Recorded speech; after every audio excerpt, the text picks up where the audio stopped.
Hey, it's Tucker Carlson. This spring, word began to circulate in Washington that the House Oversight Committee, under its new chairman, Congressman Jamie Comer, had discovered criminal behavior after reviewing thousands of pages of the Biden family's bank records. Now, publicly, to the extent they responded at all, the White House dismissed the investigation as, of course, politically motivated. In any case, irrelevant. Hunter Biden was an adult, so his business dealings had nothing at all to do with his father, in this case, the President of the United States. But in private, everybody understood it wasn't quite that simple. There has long been overwhelming evidence that Joe and Hunter Biden's financial lives are not separate at all, but deeply intertwined. On Hunter Biden's laptop, there's a suggestion that the two of them even at one point shared a bank account.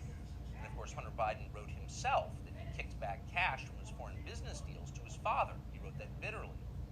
So the Oversight Committee's investigation was potentially a disaster for the White House, a scandal, possibly even the prelude to criminal charges. So in order to get ahead of all of that, Joe Biden's handlers did the one thing they could do. They set up an MSNBC interview to preemptively whitewash whatever Jamie Comer might find. Here's the results of that. This aired on May 5th. Sir, there is something personal that's affecting you. Your son, while there's no ties to you, could be charged by your Department of Justice. How will that impact your presidency? First of all, my son's done nothing wrong. I trust him. I have faith in him. And it impacts my presidency by making me feel proud of him. Okay, time for the master class. For free, you can audit it. Here it goes. Sir, showing appropriate respect, says the shill, there is something personal that's affecting you. Note the wording. Personal, not of public concern, nothing law enforcement might be interested in, but personal, a sad family tragedy. That's the framing. And then this, a sentence choreographed to the letter. Your son, while there's no ties to you, could be charged by your Department of Justice. Got that? Well, there's no tie to you. So the answer is, in fact, in the question. Whatever Hunter Biden goes down for, and we know he is going to be charged because MSNBC said so, but when that happens, that's Hunter's problem. It's got nothing to do with Joe Biden. Rest easy, America. 5 days later, the Oversight Committee released its findings, and they were, in fact, devastating. Quote, bank records show the Biden family, their business associates, and their companies, their many companies, received over $10 million from foreign nationals and their related companies, the committee wrote. Investigators had, quote, identified payments to Biden family members from foreign companies while Joe Biden served as vice president and after he left public office. So actually there was something there. It was a scandal. Racketeering, money laundering, wire fraud, those are some of the crimes that Biden seemed to have committed, in addition, of course, to selling out the United States for cash. So what would happen to them? Well, Donald Trump had an idea, quote, they'll hit Hunter with something small to make their strike on me look fair. Trump wrote that about 2 weeks ago, and it turned out those were prescient words. This morning, Hunter Biden pleaded guilty to pretty much nothing. Biden pled to 2 misdemeanor tax evasion charges that entered a diversion on a federal gun charge. That's it.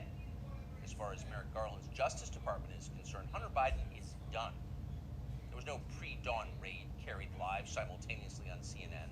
There was no perp walk, no handcuffs, no press conference. Above all, there was no felony. Hunter Biden, who broke federal gun laws, can still carry a gun. It's like it all never happened. In fact, the Justice Department just baptized Hunter Biden, a lifetime of sins washed away in an instant. It was a secular miracle.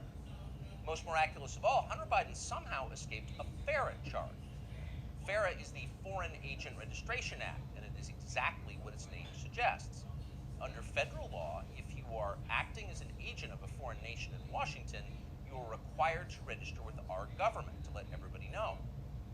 Well, for decades, pretty much nobody in Washington did register under FARA, and precisely no one was ever prosecuted for it. No one. But starting several years ago, the Justice Department began sending people to prison on FARA violations. The official explanation was, we're cracking down on foreign influence in Washington. And of course, privately, everyone in Washington laughed. They knew that was absurd. In fact, it's the opposite of the truth. Foreign powers have never had more power in Washington. Their agents are everywhere, in every federal agency and throughout business. down to and including in executive positions at various social media companies. The Biden administration knows all of this, and it's not a problem. In fact, it's their policy. From the administration's perspective, the concerns and the demands of, say, the Chinese government, or particularly the Ukrainian government, are far more important than the needs of American voters. We're cracking down on foreign influence. Please. The point, the only point of enforcing FARA after decades of ignoring it, is to harass and imprison high-profile political opponents.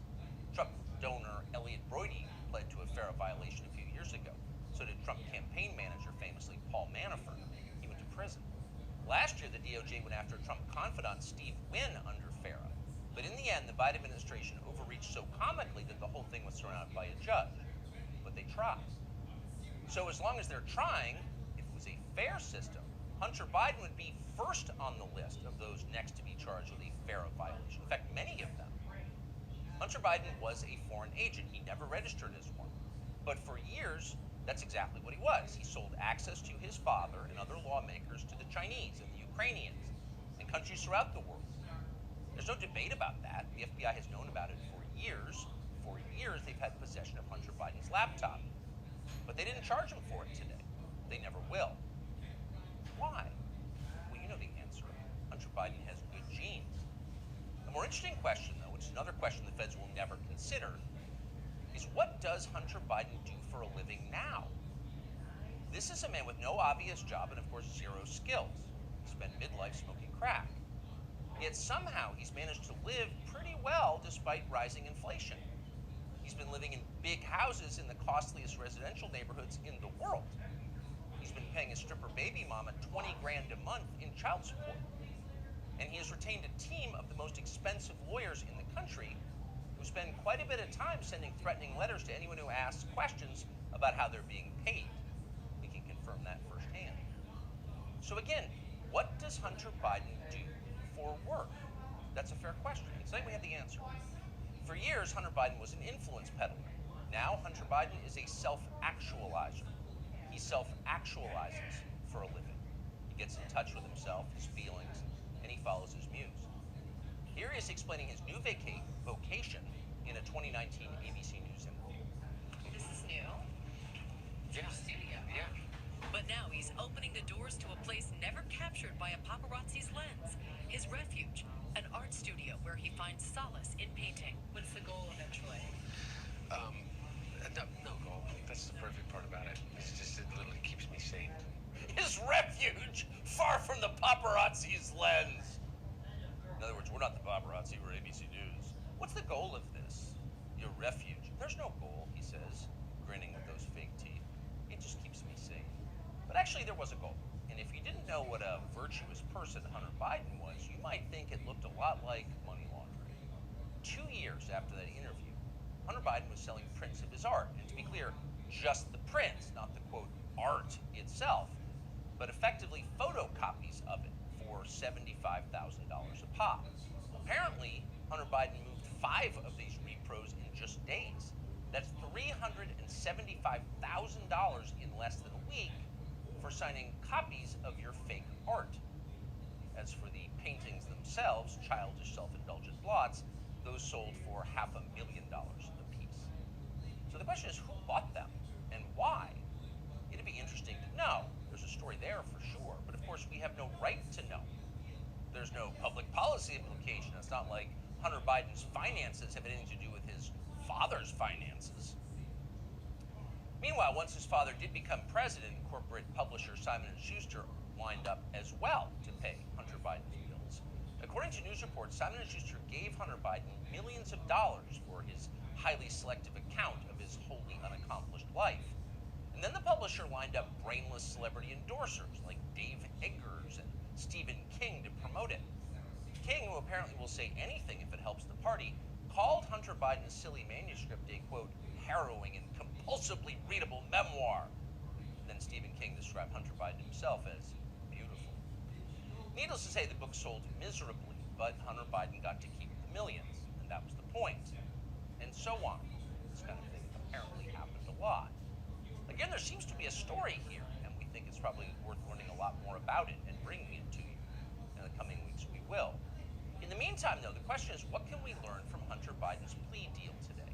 First off, the obvious. For the children of the people in charge, there are no penalties. There are only upsides. They're princelings. They can do what they want. You are not. Therefore, you can't. So don't get any ideas about cheating on your taxes or violating federal gun laws unless you want to celebrate next year's Father's Day through the glass in the visitors room.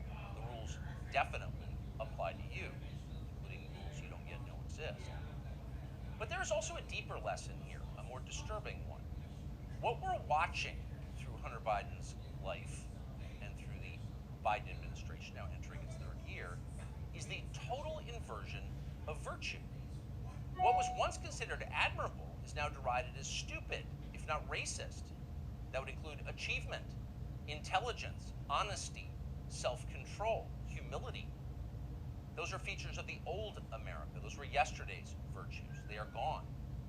In their place, all that we once considered contemptible and repulsive, we're told to worship that now. Here's a small example of the feeling. In addition to his many other sins, Joe Biden has hired what has to be the single dumbest, nastiest, most dishonest, most ridiculous person he could possibly find for the very public position of White House press secretary. There's a point to it, of course. It was a humiliation exercise. It was designed to degrade the country and dispirit the rest of us. That's the White House press secretary? Shut up! But here's the thing. The White House press secretary herself has no idea why she's in the job. She thinks she's amazing. Here she is in the clip we just saw. A year in this role, there's been a couple of things that has made me incredibly proud.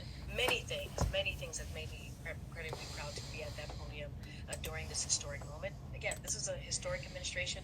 I'm a historic figure, and I certainly walk in history every day. I'm a historic figure? Imagine saying that. I'm a historic figure, but she does. And she says it in a burst of sincere self-congratulation, marked by her signature bad grammar. Illiterate, but proud. Of course she's proud. Karine Jean-Pierre is now a historic figure, just like Hunter Biden is now an important artist.